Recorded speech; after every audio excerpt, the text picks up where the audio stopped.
Hello and welcome. My name is Malcolm Tyree. I'm the pastor of New Vida Church, and I have a special guest with me today. My guest today is Kristi Hayes. Kristi and I went to college together at Mid-America Christian University, and we've got, places where our lives kind of do this number where we kind of intersect a little bit, but we don't actually spend a whole lot of time talking with one another or connecting.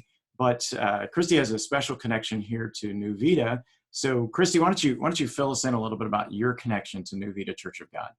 Sure. I used to go there. My brother, Andy Stevenson, was the youth pastor there. I don't even want to say how long because then you'll know how old I am. But They know how old I am, so we're good. I don't even know.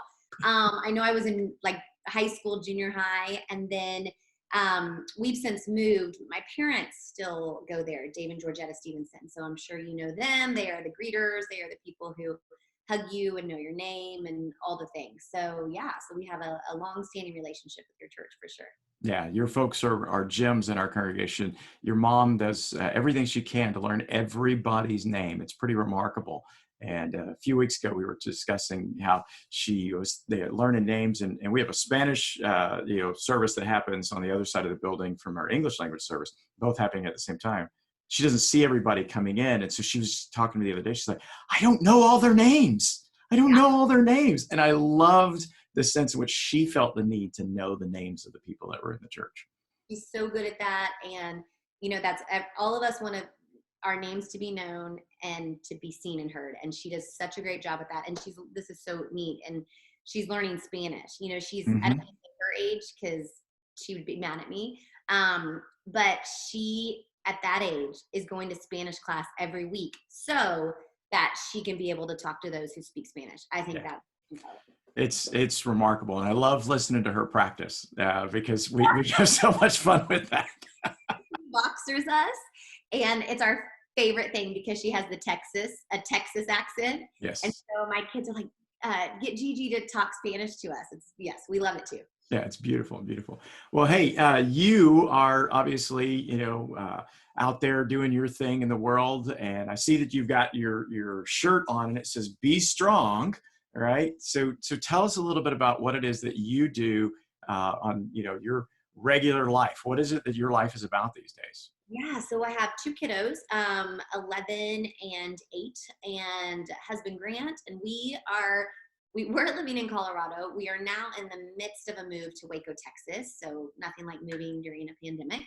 So right now I'm in Waco, and I run a company called Be Strong Story, and we started technically, like I went full-time probably about 3 years ago, and it all was inspired from a lunchbox note that my husband wrote my son. My son was having a little trouble on the playground with a friend who wasn't being very kind, and his little heart was broken. And so my husband wrote a note, just literally a lunchbox note with a Sharpie that said, "Be strong, protect the weak, love everyone." And that became the mission and motto of our family.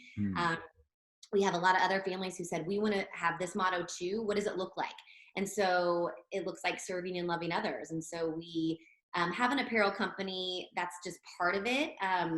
We work with a homeless shelter, which was always my dream in Denver, who helps do that. That's because of quarantine. That is shut down at the moment. But because a lot of us are having to be creative, and this is something that was on my heart anyway, teaching and connecting with others is my favorite thing. And so we've started family coaching, which really just means we're journeying with you to teach our kids how to love and serve others well. So that's part of their DNA. So when they're our age, that's just who they are. And we just wrote a kid's book that is our story. And so we're just kind of trying to help others know that our lives are really about loving and serving others. And so that's what we do. We're kind of doing a lot of different things. We have a podcast called Be Love that shares stories of those who are loving well in their communities and hopes to inspire others to do the same. So there's a lot of fun things going on at the Hayes house. So you're one of these super mommy blogger and podcasters then, really, right? I do not know that I'm super, but Okay. I try to get all those things. So yeah, podcasting is become my favorite thing because I get to connect with people who are just amazing at loving others. And I feel like, when you read a good leadership book or you have a good podcast and you just get those nuggets, I get that every single week. in my closet where I podcast. But I just feel like I walk away with so much wisdom from people. And it's just like little leadership, loving leadership lessons I get to hear every week. And then I get to share them with others. So it's That's great. So, well, hey, that's exciting. And I've been kind of following the Be Strong story for probably, yeah, I guess 2 years, and so it's really cool to be able to see how that's playing out. And I'm interested in this family coaching dynamic that you're putting out there, and so that's really what I want to talk about a little bit is maybe use some of that family coaching to figure out, some advice for the folks in Novita and the folks who are going to be watching this as to kind of how it is that we can during this time, just really think about, strengthening our families. And I think many times oftentimes we hear the phrase strengthen our family and we go straight to the kids. And it's like, oh, we got to do something for our kids. I personally, and maybe you agree with me on this, that think that strengthening the family doesn't start with the kids. It starts with mom and dad and their relationship with one another.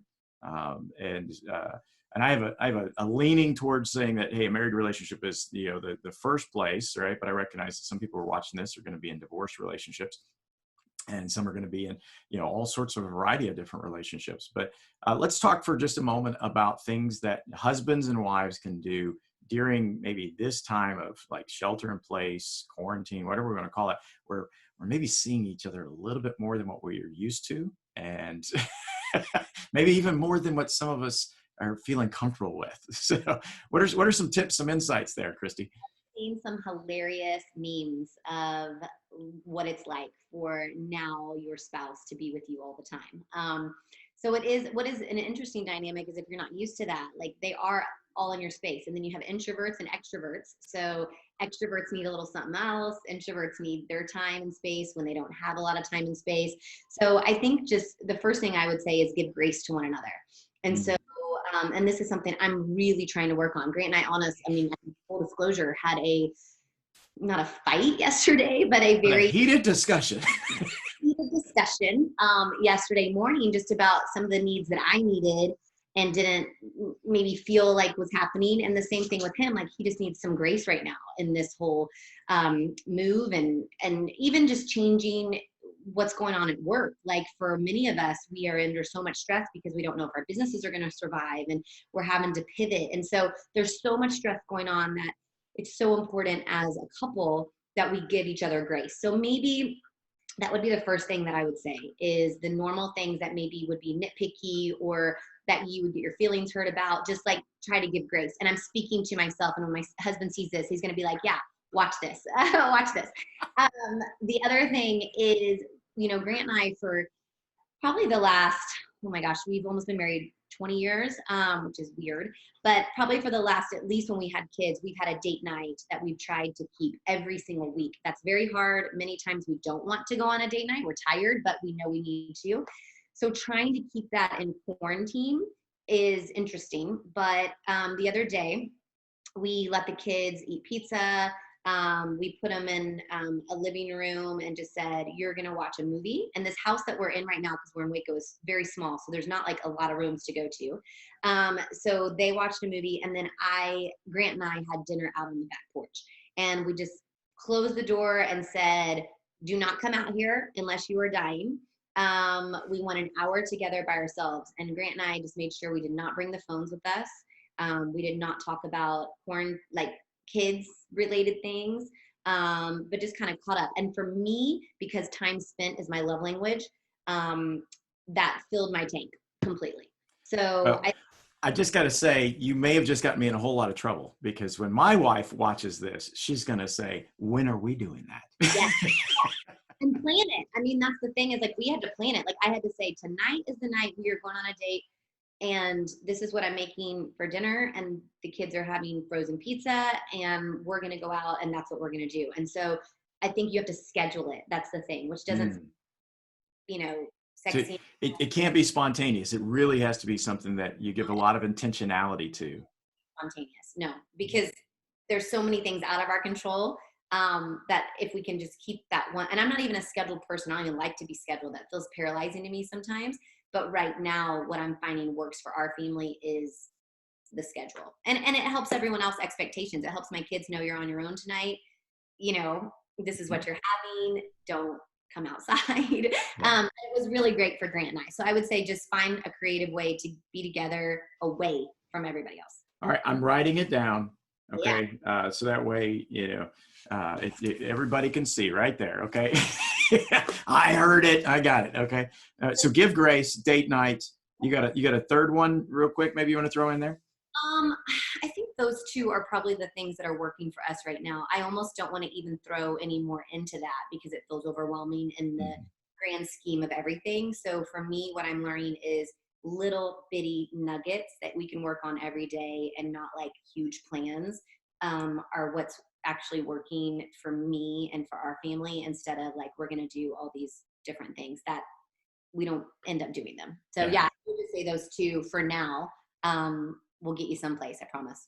All right, good. So let's pivot a little bit and talk more about the kids, and the sense that not only are we spending more time with our spouse, but most of us are like seeing our kids more often, and we're having to figure out, for many of us here in Texas, we're schooling well, we're not really schooling our kids. We're just making sure that they get schoolwork done, and we're not sure if we're the teacher or we're the principal or if we're just the bad guy. And we're spending more time with our kids than we've ever done before. And so talk a little bit about maybe some things to keep in mind with regards to that. Yeah, I think that's a good mindset one. So for me, that for me thinking that I'm going to be home with my kids all day long and have to homeschool and do all those things, that does not come naturally to me. And so that could very well overwhelm me. Like, oh my gosh, what are we going to do? But I've tried to look at it instead of I have to stay home, I get to stay home. Mm, And quite honestly, this time with our family, I know that everything else going on is horrific, and we're kind of sheltered from it a little bit. But the time that we have got to spend with our family has been some of the most memorable, intentional time that we've ever had because we've had to be creative. We've obviously been together. So you can either want to pull your hair out because you have kids with you all the time. You have no hair, so you have them pulling your hair out. I see it. Or you can make it a time where you have expectations. Like, I can't be with you all the time. These are times that mom has to actually work or do things. But when we are together, we can be creative and fun. And I have to tell you, I have never been more creative with my kids. And we did a virtual spring break around the world. And so we like flew around the world, Paris, Disney World, and we made these hilarious like videos, and my kids just were so creative. I've never seen them this creative because now they have space to be. mhm. I try every day. One of my rhythms is to play with them every day. So many times we're like, oh, just a second, trying to play, even playing tag. Like we played tag last night for like, 5 minutes, but Yeah. that was so fun. Or they made a Ninja Warrior course and they're like, Mom, come on, come do it with us. And I could have said, no, I need to finish this or I have to do this, but just doing that with them. So we've made up games. We've gone on family walks together. Just trying to see it at a time that you can make it memorable and intentional. So when you look back at this time, you can say, yeah, that might have been a little stressful, but the times that I got to really be intentional with my family was a game changer. Yeah. So that intentional, recognizing this is a unique time. This is a time to be creative and use the opportunity to let the kids be creative in it, not just you. All those are great things. So really appreciate that. And just thinking about the fact that we have this opportunity to enjoy the time with our kids, not to fight against it, but to enjoy it. Yeah, So, that's uh, huge. let's talk about the other end of the spectrum. You and I are the same age brackets, and we've got parents and in-laws who maybe are more frequently in our life, but now maybe we don't get to see as often, or maybe we're kind of listening to some of their choices of what they're choosing to do during this time, and we're just kind of like, oh, or yeah, oh yeah, that's really cool, or whatever it may be. What are some what's one or two ideas with regards to connecting to our parents, because the extended family is an important part of helping all of us be healthy. So what do you got there? I think if you live by them, then there are some creative things that you can do. I've seen people in the windows where they're playing tic-tac-toe on the window. And even though they're not together, they're still doing something together. I've seen parades where you go by and like some of the people who've had birthdays and their parents have had birthdays and they go by with a parade of cars. And there's just different things I think that you can do that you're still being safe and social distancing if you're not quarantined together, that you can do. You can see each other, away from each other. You can have a picnic outside away. But I think just FaceTiming regularly, my mom and the kids, I let the kids have my phone in the mornings and text her. And I think there are some really cool virtual things. So we use Voxer, which is where you can hear each other. That's an app in my life that has helped me connect. Marco Polo is another app that you can use, and that's where you can actually see each other. So it's kind of like a walkie-talkie, but you see each other, and you don't have to listen right then. It's not like FaceTime, like I have to be on the phone with you. If I have something else to do, I can come back. And then scheduling time, like we've been watching with Grant's mom, my in-law, we've been doing Sunday morning service together. Mm-hmm. So we'll put the phone on FaceTime. She'll watch the same thing as us. She's in St. Louis, so we're not even near her. And then my brother just said, why don't we schedule every week, same time, Zoom call together with all of our family, our family together. And my parents and brother and so forth. So I think just, again, scheduling it and then making sure that it's a consistent thing. Yeah. So we've been talking a lot about the family aspect and taking care of husband and wife, taking care of kids, taking care of parents. Let's talk about how family goes on mission, right? And this is a big thing for you. Obviously, be strong, protect the weak is, a big part of your life. It's your guys' missions call right now. When you think about how do we serve our neighbor or our community, how do we speak up for those who maybe aren't able to speak up for themselves? What ideas or thoughts do you have that maybe a family can implement these days? This is something that's hard because we can't see, we can't go and be with people. So this has been a struggle for me because I'm used to going to the homeless shelter that we work every week.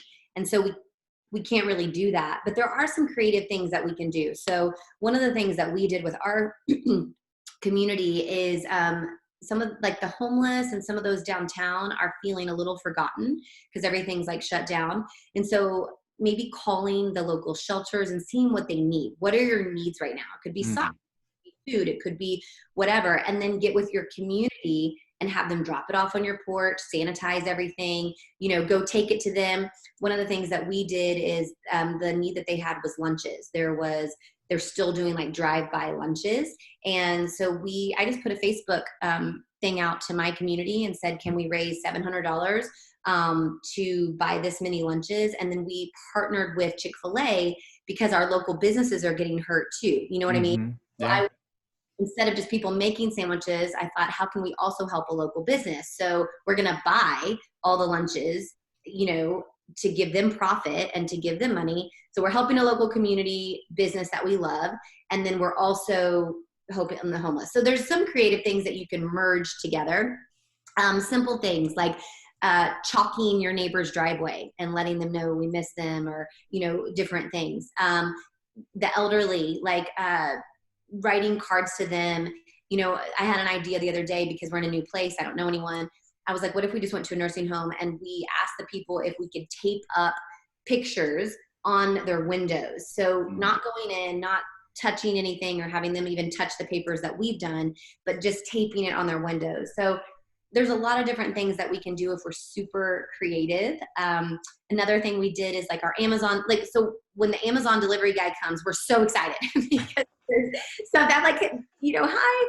And so just leaving even something on the doorstep for them. Thank you so much for coming and being on the front lines because they're still putting themselves in harm's way. If you have extra toilet paper, leaving that out for them to take, water, whatever, but a sign that says, thank you so much for serving us. So it can be simple and seem small, but I think it can go a long way. Yeah, those are really helpful. And I think it during this season, it's easy for us to kind of forget about the others and to think about self-preservation, which it's part of the survival instinct. We want to survive. We want to get through it, so we think about ourselves. But yet being able to lift our heads and see that there is an opportunity to love others, to love everyone around us, is really powerful. So thanks for those tips there. And, thanks for living out this, idea of being strong and, protecting the weak and loving everybody. I know you mentioned earlier, I want to give you a chance to talk about it now a little bit more. You said you guys are written a book. We did. We wrote a children's book. It's been about 3 years in the making. We had a lady call us, an acquaintance that I had spoke at a conference, and she's like, "Hey, this was on my heart. Could I write a children's book about your story of the lunchbox note?" And I'm like, "Absolutely."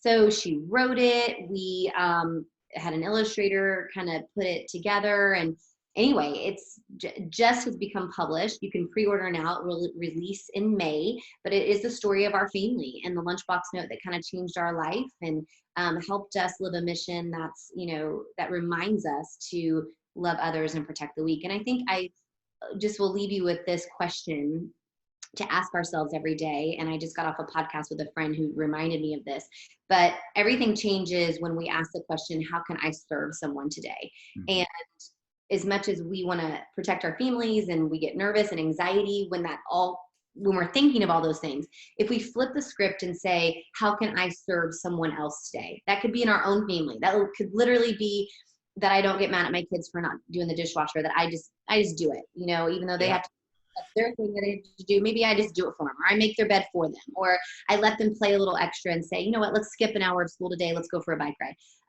It could be serving your own family. It doesn't have to be this big grand thing. But if we could ask the question every day, how can I serve someone else today? I think that will help our anxiety, our fear, and just flip the script a little bit.